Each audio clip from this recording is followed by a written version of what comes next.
want to become a legend in math, this is the right place to be. And as you continue watching, I invite you that you subscribe and like for more. So in this today's topic that we're going to be talking about, it's about quadratics, and we have just the topic as it says, quadratics. So it deals with equations. So the general equation or the general form of a quadratic equation is written in this form. General form is x squared plus ax squared plus bx plus c equals to 0. So the great graph of this, in A level they call it a parabola. So it gives you a graph where it is called a parabola. The graph of a quadratic equation is called parabola. So there are basically four methods that you can use to solve an equation that have a general form of this. And the first one is by factorization. The second is by computing square. Computing the square. Other one is formula method, and then the graphical method is the next one. So key things about quadratic equations is that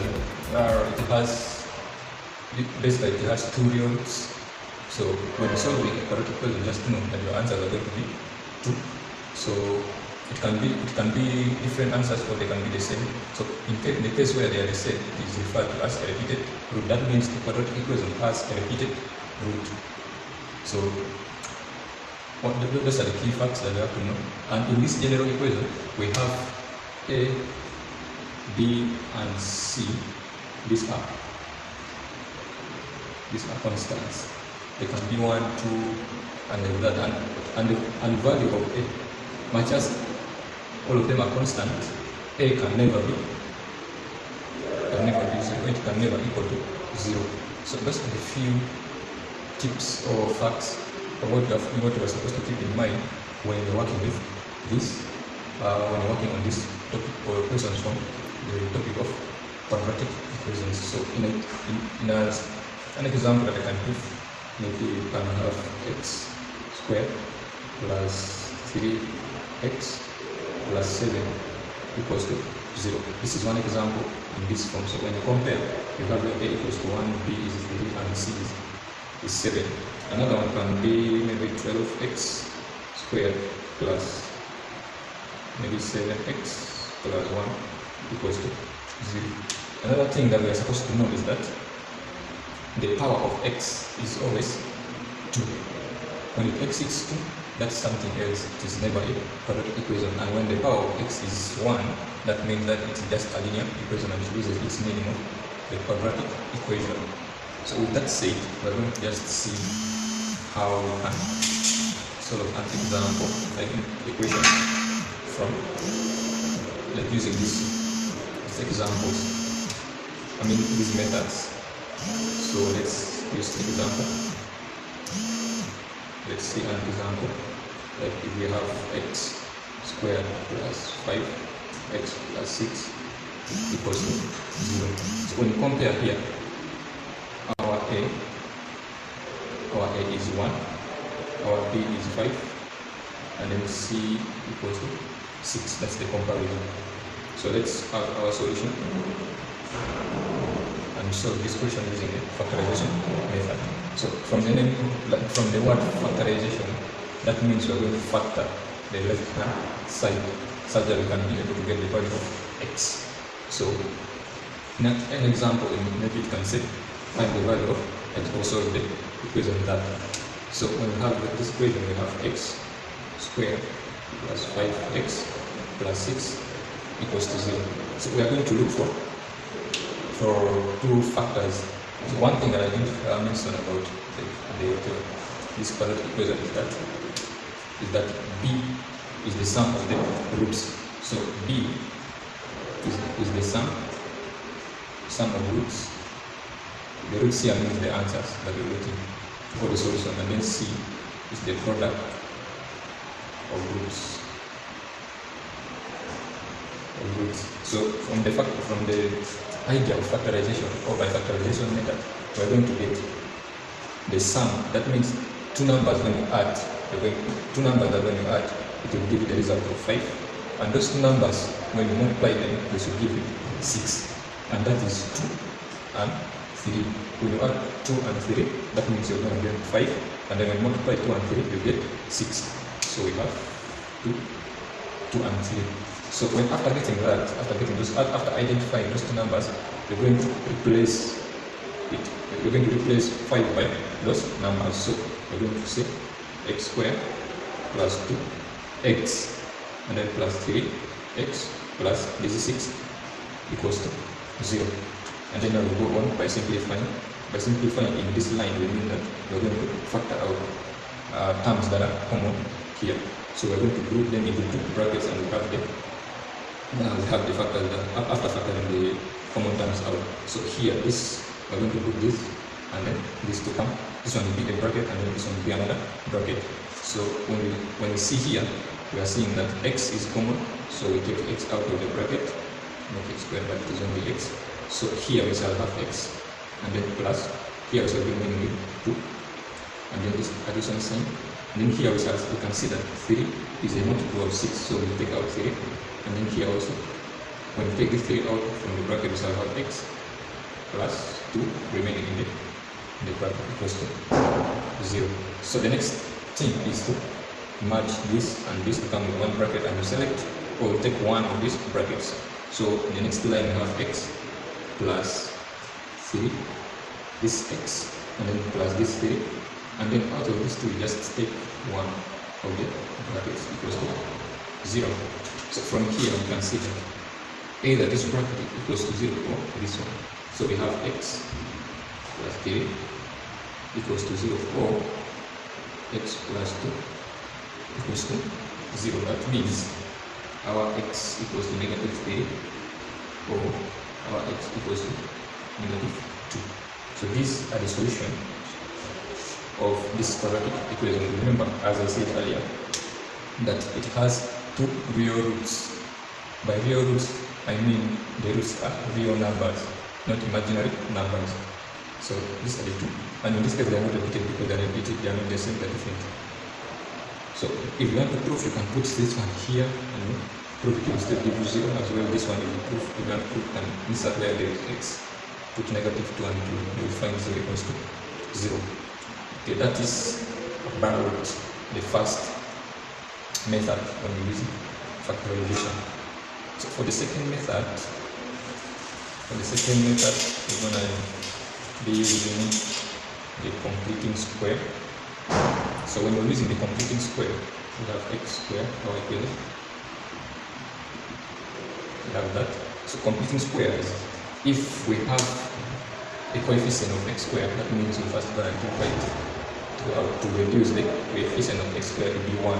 But for this case, we don't have a coefficient which is greater than 1 for x squared. Like for example, if we have x squared and into x squared plus maybe x plus 7 equals to 0.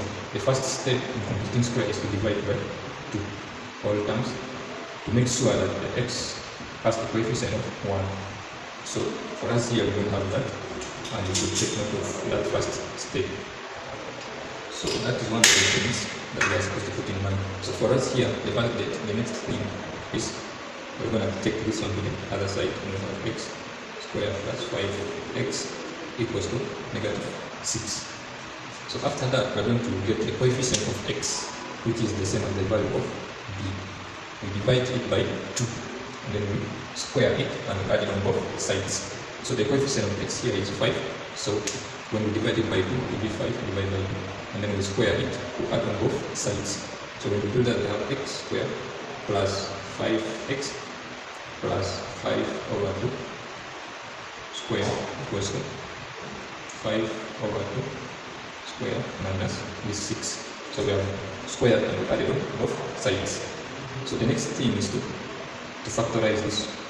So when we factorize this one, we shall have x plus 5 over 2 square. And just see this is a bit from you get from the different like if you have something as a plus b squared, something like that. No, not like that, but it is a plus b squared. So you realize that it's gonna be a squared plus 2b. So 2 of this, I mean 2, yeah, our b is this one. So when you multiply this one by 2, that means you're getting this. So that's how we get it. So we're going to square this, and then we have on this side 25 over 4 minus 6. So when we simplify that, so we have x over x plus 5 over 2 square, and then on the left hand side, so I'll have 25 minus 24 over 4. So we have x plus 5 over 2 square equals to 1 over 4. Plus 25 minus that over 4. I'm gonna squeeze this, the rest of the answer here, this space. So we have x plus 5 over 2 square equals to 1 over 4. So the next thing is to get the root of both sides. So here we have a plus or a minus because we don't know what the square on this one to get. Like we say, we put plus or minus because a square of a negative still gives a positive. So we don't know the number of the square, whether it was positive or negative that way. That's why we go, or we put both addition and subtraction. So when you simplify here, like in our next line, we shall have this square removing the root. That means we shall have x plus 5 over 2 equal to plus or minus 1 over 2. Because the root of 4 is 2 and the root of 1 is 1. So the next thing is to make x the subject. So we shall be having 1. Okay. So I'll be having negative 5 over 2 plus or minus 1 over 2. So either x equals to negative 5 over 2 plus 1 over 2, or negative 5 over 2 minus 1 over 2. When we simplify, our x equals to, so I'll have negative 5. It's gonna be, let me just say, it's gonna be negative 4 out of 2, or negative 3, negative 6 out of 2, and then our x is going to be negative 4 or negative 3, which is the same as the answers we got before. So that is how we get the second. I mean, we get the answers using the computing square. The first is to take this constant to the other side, and then we get half of this, the coefficient of x, we divide it by 2, and then we square, we add on both sides, and then we factorize this side to get this, and then we simplify on the other side. The rest is mathematics or simple algebra. So let's go to the next, and we see how we can get the formula using it. I mean, how we can get the answers using the formula method. And the formula method is derived using the computing square. So it is the steps used in computing square to get the formula method or the formula that is used in solving this equation. So I'm going to write the formula here. It states that x equals to negative b plus or minus the root of b squared minus 4 times a times c divided by 2 multiplied by a. So I'm going to use this formula to solve this. So going by comparison, our a, as I say, is 1, our b is 5, and then c equals to 6. So our x, I'm just going to substitute in the formula. So it's out of negative. The value of b is 5, and then plus or minus the root of 5 squared minus 4 times the value of a is 1 multiplied by the value of c is 6 divided by the whole root divided by 2 times 1. So our x, when we simplify, shall have negative 5 plus or minus the root of 1. So this is 25 minus 24 divided by 2. So x is going to be negative 5 plus or minus 1 divided by 2. Then I split it here again. So x equals to, it's either negative 5 plus 1 over 2 or negative 5 minus 1 divided by 2. So x is going to be, this is negative 4 divided by 3 negative 2, or negative 6 divided by 2, which is negative 3. So these are still the answers, and realize they are the same. Very much the formulas or the methods that we use are different. We are realizing that we still get the same answers. It's just substituting and we deal very well with the algebra that is in the formula, or that is in the field that we have substituted. So not very hard, but just you need to put it there and get it and understand very well.